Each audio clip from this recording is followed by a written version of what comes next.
The type of calls I'd say have just gotten more diverse. It was primarily medical, fire, hazmat, car crashes when I started, but now the term all risk organizations or all risks um, delivery models have become the norm. In other words, if someone needs protection from a violent incident, they'll call law enforcement.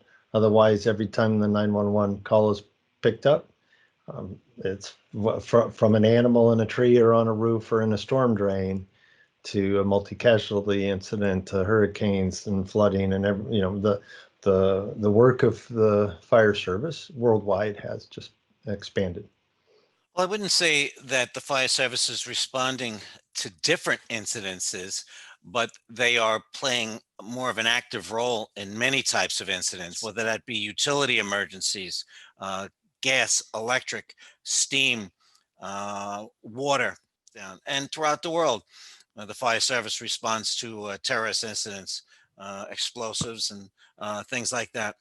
We also enter with teams for active shooter incidents as well, because the majority of the fire service also provides medical attention, first responder medical attention.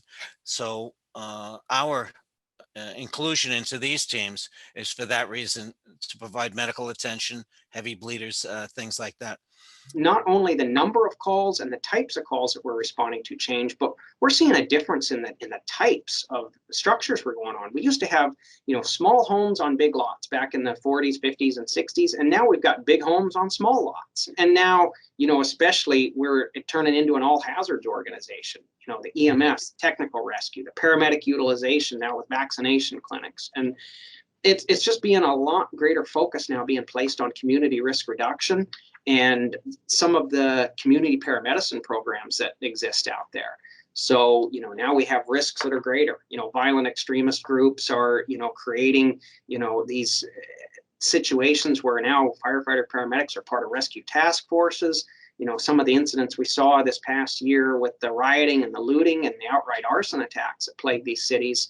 And we've even seen firefighters targeted in these attacks. So we've changed from a strictly structural firefighting department and an approach in the U.S. to an all hazards department. And that's evolved over a number of years.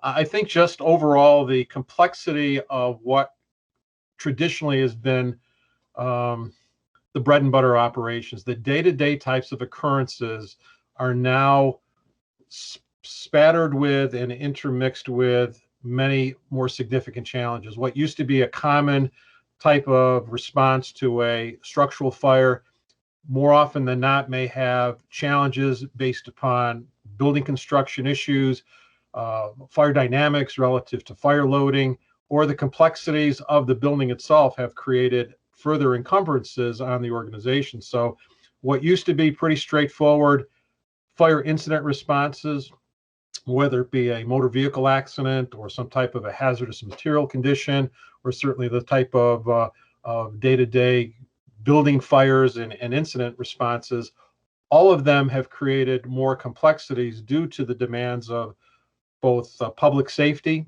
both those that are directly affected by it, but even more so now there's a higher degree of concern about the surrounding exposures, the surrounding personnel that may be directly or indirectly involved. So I think all incidences have increased in complexity, sometimes in a stepped standpoint, and other times in almost a magnitude of complexity due to other considerations that now have to be considered in the control and obviously in the mitigation of that incident.